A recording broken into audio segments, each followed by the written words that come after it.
Okay, so I know I was going to try and cut back on complaining about a particular individual and be conscious of doing so to any one person too heavily, but it's hard when you've got such a small circle and I want to talk about the things that affect me. It's not about them, it's about me and how they affect me. In this case, how bothered me and my partner are by them. So it's also not just me having a problem either. It's me and my partner's similar neurotyping clashing against another. This video is about the freedom to exist, the feelings of having that stifled, but mostly the infuriating nature of blatant double standards. So, something that I haven't really talked about on here is the claustrophobic feeling that comes with never being allowed to truly occupy the space you're in.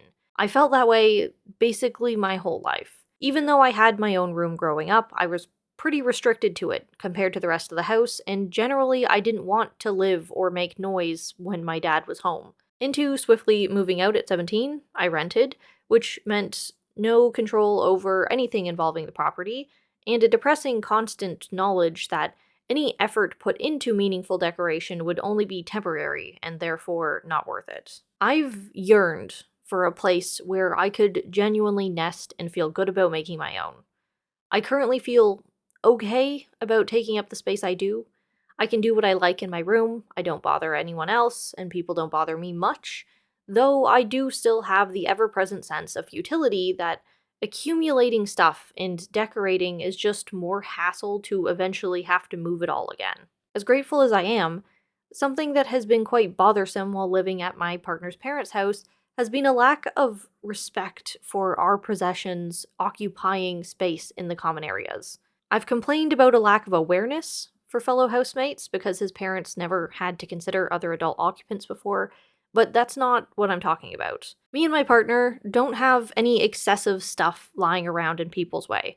So, what I'm going to be talking about is necessities, like a towel in the bathroom, winter boots in the mudroom, that sort of stuff, where it's both inconvenient and would take up way too much space to have to contain ourselves into our room entirely. Like, the boots go by the door for a reason because that's where they're needed. And yet, every couple months or so, when Z's mother goes on a spurt of needing to rearrange the house, our stuff tends to get displaced. Like if the mudroom is getting organized for the change of season, their stuff they still intend on using is still all there afterwards, but our stuff will have been displaced. I won't be able to find my shoes, or all our hats will be in new boxes on a shelf. Once our boots just got moved to the guest room and never told about it, so we had no idea where to look, weren't told.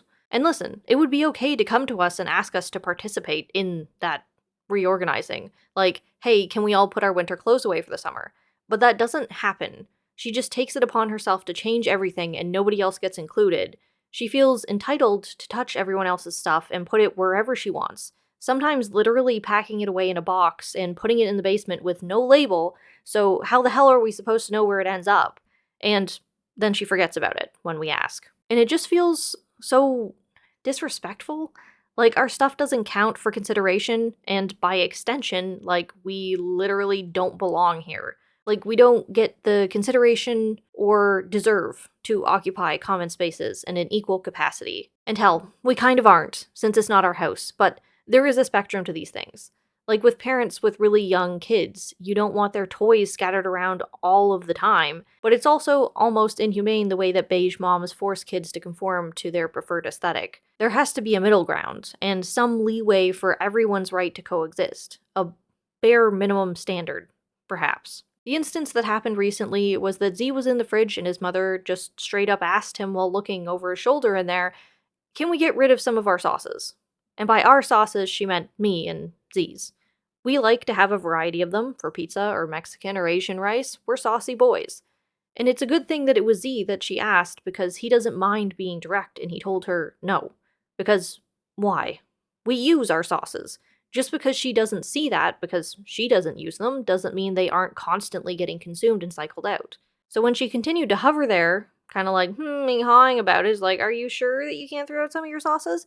He posited a suggestion for her that could help accomplish what she wants, which is, instead, why don't you get rid of any of the 3 Dijon mustards that were hers? Because they're literally all several years expired. Which I know, because I tried to use one last summer when the yellow mustard mysteriously vanished. and she was immediately hesitant and didn't want to. But it's like, the double standard is so frustrating. If she wanted to declutter the fridge, why is it her first instinct to try and minimize us? Make us sacrifice sauces we actually use and not even consider that she might be the one taking up the most space, have the most useless, half-eaten, and extremely expired condiments. Z even pushed a little farther too, pulling out a jar of Indian pickles that we'd all tried after we'd bought, hated, and nobody had touched it since. And you know what her response was? Oh no, I'll eat that next time, and then put it away again. She tried this once before, and I kind of caught her shuffling through the fridge, pulling out a Subway sauce that she didn't recognize and questioning her husband, "Is this yours? Can I throw it out?" And he was like, "No." So she asked, "Whose is it?" And he responded, "Well, how would I know if it's not mine?" And then he got her to leave it alone. And at that time, I went into the fridge afterwards, hoping to see that she'd made some progress on cleaning out the fridge of the many things that they had to throw out. Year-old half-drank cooler that had turned into Jell-O, a dozen half-eaten jars of jams and marmalade that they use a couple times upon purchase and then forget exist. That's the stuff that's taking up the most space in the fridge. But no, those were all still there. Her instinct was just to get rid of our stuff. Simply because it's not hers, it's got no value, it's just clutter. And that honestly causes some odd psychological fuckery. Like, if my condiments don't belong here, then by extension, do I? If my minimal stuff isn't respected, then am I? And because I was self-conscious about it and feeling a little petty after Z brought up the conversation he'd had the other day, I went and I consolidated our sauces in the fridge to see if there was any validity to it.